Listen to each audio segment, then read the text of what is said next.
आज हम बनाएंगे अफ़गानिस्तान की बहुत ज़्यादा मशहूर, बहुत ज़्यादा खाई जाने वाली, पसंद की जाने वाली बुरानी बैंगन की रेसिपी। आज बनाएंगे। बनाना बहुत ज़्यादा ही आसान है।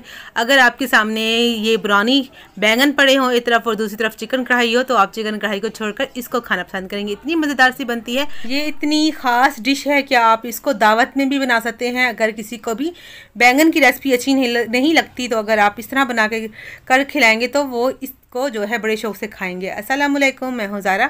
कैसे हैं आप सब? अल्लाह पाक से दुआ है अल्लाह पाक मेरे प्यारे प्यारे व्यूवर्स को हमेशा अपने घरों में अस्तर मुस्कुराता रखे। इस प्यारी सी दुआ के साथ बुरानी बैंगन की रेसिपी स्टार्ट कर लेते हैं।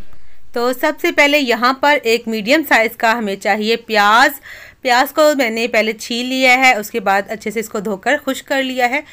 आपने गोल गोल स्लाइस काट लेना है, जैसे कि सलाद में हम काटते हैं, इस तरीके से।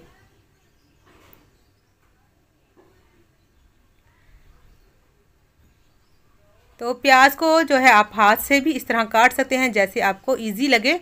तो यहाँ पर प्याज माशाल्लाह से सारे ही कट चुके हैं। आपने इनको साइड पर जो है एक बर्तन में रख देना है। तो एक तरफ मैंने जो है प्लेट में रख दिए हैं प्याज को। अब आपको चाहिए, यहाँ पर मैंने लिए हैं 3 दरमियाने साइज़ के बैंगन, तकरीबन आधा किलो के आसपास है। 450 जो ये ग्राम है, आधा किलो से थोड़े से कम है। इनको भी अच्छे से पहले मैंने धो लिया है, धोने के बाद साफ़ कर लिया है। इसको भी गोल स्लाइस में काट लेना है। और थिकनेस देख लीजिए, इनके जो स्लाइस हैं ज़्यादा बारीक नहीं काटने और ज़्यादा मोटे नहीं, दरमियाने से देखें जी, इस तरह। अगर ज़्यादा बारीक कर लेंगे तो वो जो है आपके बैंगन जो हैं घुल जाएंगे, अच्छे से नहीं पकेंगे। और ज़्यादा मोटे अगर आपने काट लिए स्लाइस, तो अंदर से कच्चे रह जाएंगे। आपकी जो है रेसिपी वैसी नहीं बनेगी जैसी हम बनाना चाह रहे हैं। ये ऊपर का डंडल जो होता है, इसको हम हटा लेंगे। ये देखें इस तरह। अगर आप पसंद करते हैं तो आप रहने दीजिए। तो 3 बैंगन हैं ये दरमियाने साइज़ के, तो उनको भी मैं ऐसे ही काट लूँगी। अच्छा, और दूसरा यहाँ पर मैं आपको बात बताते चलूँ कि अगर भी ये बैंगन में अगर ज़्यादा मोटे बीज हों तो फिर आपने वो बैंगन नहीं डालने, वरना के सालन जो है कड़वा हो जाता है। बैंगन भी मैंने काट लिए हैं, गोल गोल स्लाइस आप देख सकते हैं। तो इनको भी हम जो है एक प्लेट में अलहदा साइड पे रख देंगे। अब बारी है आलू। यहाँ पर आलू को मैंने जो है छील लिया है। छीलने के बाद अच्छे से धो लिया है। धोने के बाद इसको खुश्क कर लिया कपड़े से। अब गोल गोल स्लाइस काट लेंगे। जितनी आपने बैंगन की जो है थिकनेस रखी थी, उतनी ही आपने जो है आलू की भी थिकनेस जो उतनी रख लेनी है। ज़्यादा मोटे नहीं, ज़्यादा बारीक नहीं, दरमियाने साइज़ के इनको गोल गोल हम काट लेंगे। आलू जो है अगर आप पसंद करते हैं तो तब आप डालिएगा इस रेसिपी में, अगर नहीं पसंद करते तो आप जो है स्किप कर दीजिएगा। तो सारे आलू मैंने काट लिए हैं। बच्चे जो है ज़्यादा पसंद करते हैं आलू, तो मैंने आलू ज़्यादा डाले हैं, आधा किलो आलू डाल दिए हैं इस रेसिपी में। अच्छा, यहाँ पर मैंने लंबी वाली मोटी वाली हरी मिर्चें ली थी, उनके जो 3 4 जो है 5 पीसेस कर लेने हैं। इस तरीके से दिखने में भी अच्छे लगते हैं और जो है टेस्ट भी बड़ा अच्छा आता है। तो 4 जो है बड़े साइज़ की मैंने हरी मिर्च ली थी, उनको कट कर लिए इस तरह लंबी लंबी। और 2 टमाटर चाहिए होंगे दरमियाने साइज़ के।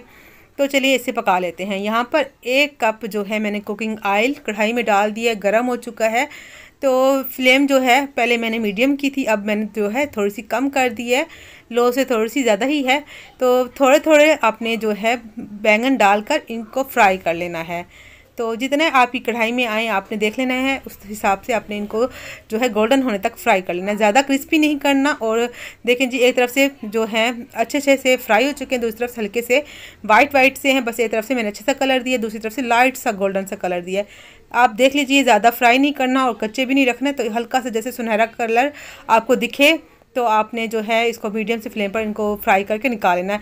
आपने दम पे नहीं इसको फ्राई करना, मीडियम सी फ्लेम पर आपने इनको फ्राई करना है। तो ये देखिए एक दफ़ा का ये हो चुके हैं बैंगन। तो बाकी के जो बचे हुए हैं वो भी हम इस ऑयल में डाल देंगे। तो जितनी आपकी कढ़ाई में आए बस आप उस हिसाब से इसको फ्राई करते जाएं। तकरीबन 2-3 मिनट लगेंगे, ये अच्छे से फ्राई हो जाएंगे, क्योंकि मीडियम फ्लेम पर हम इसको फ्राई कर रहे हैं, जिसकी वजह से ये जल्दी फ्राई हो जाएंगे और हमारा टाइम भी बच जाएगा। तो यहाँ पर ऐसे ही मैं जो है बैंगन को फ्राई करके निकाल लूँगी। सारे बैंगन हो चुके हैं माशाल्लाह से। बाकी आलू को भी इसी तरीके से ही उतनी ही फ्लेम पर हम इसको जो है प्यारा से गोल्डन कलर आने तक फ्राई कर लेंगे। तकरीबन 90% तक ये यहाँ पर जो बैंगन और जो है आपके आलू जो यहाँ पर कुक हो जाएंगे। बाकी जो है आगे आपका जो काम बहुत ज़्यादा आसान है, यहीं तक सिर्फ आपकी मेहनत होगी। आलू भी अच्छे से देखें जी हो चुके हैं, सारे ही मैंने कर लिए हैं, सबको निकाल लूँगी। तो ये देखें जी, इसमें ज़्यादा कुकिंग ऑयल भी जाता है, बस 1 कप आपने डालना है, उसमें से भी हमने जो है कुकिंग ऑयल निकाल लेंगे बाद में। तो सारे हो चुके हैं। अब बारी जो है प्याज की, प्याज जो है देखें जी, पहले आपने जो काटने से पहले धो लिया था, बाद में नहीं धोना। ये देखें जी, रिंग में कटे हुए जो हमारे प्याज थे वो हम इसमें डाल देंगे। इसको भी एक प्यारा सा जो कलर आने तक, जैसे कि ये हल्का सा पिंक कलर आए, ज़्यादा ब्राउन नहीं करना, हल्का सा पिंक कलर, हल्का सा गोल्डन सा कलर आएगा तो हम इसको निकाल लेंगे। देखें जी, ये भी 2 से 3 मिनट में अच्छे से फ्राई हो जाएंगे। फ्राई नहीं करना, बस हल्का सा कलर ही देना है, कच्चापन दूर करना है प्याज का। तो ये भी मैं एक अलहदा जो प्याली में या प्लेट में आपने इनको निकाल लेना है। अब यहाँ पर फ्लेम को मैं आप जो है यहाँ पर बंद कर दूँगी। फ्लेम को बंद कर देंगे, घी जो है ज़्यादा गर्म ना हो जाए। अब जो टमाटर मैंने दिखाए थे वो धो के रखे हुए थे, ये इनका जो है मैं पेस्ट बना लूँगी मिक्सी के जार में डालकर। तो देखिए जी, माशाल्लाह से मैंने जो है प्याज का और टमाटर का जो है पेस्ट बना लिया है। प्याज टमाटर को छीला नहीं था, ऐसे ही डाल दिया था। तो अब दोबारा से मैंने फ्लेम को ऑन कर लिया है और यहाँ पर देखें जी, कुकिंग ऑयल को थोड़ा सा निकाल लेंगे। आप देख सकते हैं थोड़ा सा ही बस हमने निकाला, जितना बस ग्रेवी मसाले जितना हमने रखना है। बाकी हमने जो कुकिंग ऑयल जो एक्स्ट्रा होगा आप देख लीजिए, फिर निकाल लीजिएगा।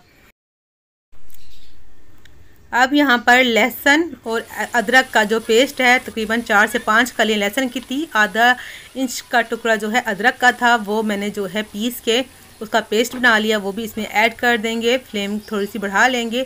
यहाँ पर 1 टीस्पून सफ़ेद ज़ीरा जो है उसको मैंने हल्का सा जो दरदरा सा कूट लिया है वो भी साथ में डाल देंगे और हल्का सा इसको जो है फ्राई कर लेंगे, प्यारी सी खुशबू आने तक। जलाएंगे नहीं, गोल्डन नहीं करेंगे, बस हल्का सा जो हल्की फ्लेम पर ना इसको हम भून लेंगे। तो प्यारी सी खुशबू आने ही लग गई है माशाल्लाह से। अब इसमें जो है स्पाइसेस डाल देते हैं। तो यहाँ पर बहुत सिंपल से मसाले हैं जो घर के हैं वही हैं। देखें जी, 1 टीस्पून इसमें मैंने जो सादा सफ़ेद वाला नमक है वो डाला है, 2-3 चुटकी काला नमक डाला है और इसमें 1/2 टीस्पून हल्दी, 1/2 टीस्पून दरा मिर्च जो कुटी हुई लाल मिर्च होती है वो डाली है, 1/2 टीस्पून कश्मीरी लाल मिर्च, 1 टेबलस्पून सूखा धनिया जो पाउडर होता है वो डाला है, 1 टीस्पून गरम मसाला जो खुशबू वाला मिक्स गरम मसाला होता है वो डाला है। अच्छा, यहाँ पर अगर आपके पास कश्मीरी लाल मिर्च नहीं है तो सादी वाली जो मिर्च होती है पिसी हुई वो डाल सकते हैं, और काला नमक नहीं है तो आप सफ़ेद नमक डाल सकते हैं। नमक की क्वांटिटी अपने हिसाब से सेट कर लीजिएगा। तो मसाले जले नहीं तो फ़ौरन से आपने जो है इसमें टमाटर और प्याज का जो पेस्ट है डाल देंगे।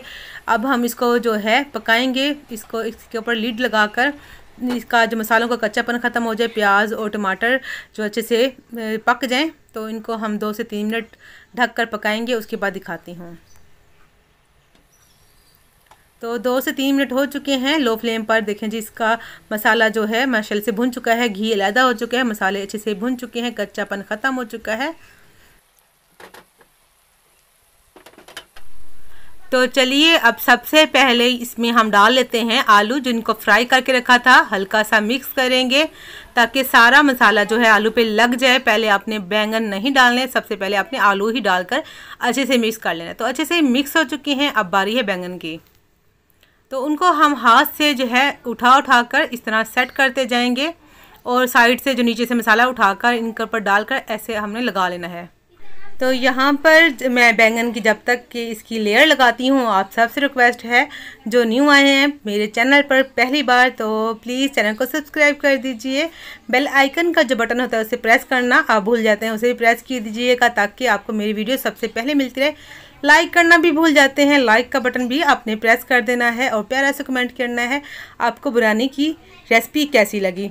अगर वीडियो अच्छी लगे तो आप फैमिली एंड फ्रेंड के साथ भी शेयर कीजिएगा ताकि वो भी मज़ेदार सी बुरानी बैंगन की रेसिपी ट्राई कर सकें। तो यहाँ पर जो हरी मिर्चें थी उनको भी हमने ऐसे जो ऊपर सजा लेना है प्यारा सा, और इसके बीच नहीं डाले। अगर ज़्यादा हरी मिर्चें तीखी हों तो मिर्चों की जो क्वान्टिटी कम कर लीजिएगा। 1 कप मैंने यहाँ पर दही लिया फेंटा हुआ, उसको फेंट लिया अच्छी तरीके से। उसके बाद आपने बैंगन के ऊपर और आलू के ऊपर आपने जो है इसे फैला देना है। 1/2 टीस्पून जितनी आपने कसूरी मेथी जो सूखी वाली मेथी होती है वो क्रश करके वो डाल देना है। थोड़ा सा चिली जो पाउडर होता है वो डाला है, थोड़ा सा नमक डाला है ताकि हमारी दही जो है ऊपर वाला फीका ना रहे। अच्छा, यहाँ पर आपने इसको दम दे देना है 2 से 3 मिनट। फ्लेम को बिल्कुल लो कर देंगे और उसके बाद फिर हम जो है इसको चेक करते हैं कि इसकी जो फाइनल लुक कैसी है।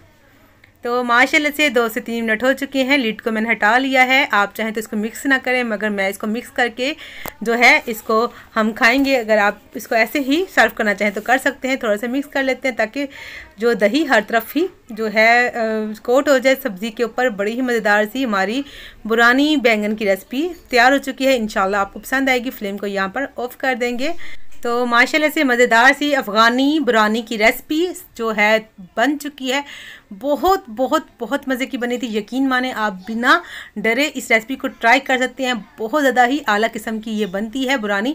आपने ट्राई करना है, फिर मुझे कमेंट करके बताना है कि आपकी रेसिपी कैसी बनी। अब जो बैंगन नहीं भी खाते वो भी इंशाल्लाह बड़े शौक़ से, बड़े ही मज़े से प्लेटें चट कर जाएंगे इंशाल्लाह। आप इसको रोटी के साथ, आप इसको पराठे के साथ, नान के साथ सर्व कर सकते हैं। मिलेंगे नेक्स्ट वीडियो में एक नई रेसिपी के साथ। आप अपना बहुत सा ख्याल रखिएगा, दुआ में याद रखिएगा। अल्लाह हाफिज़।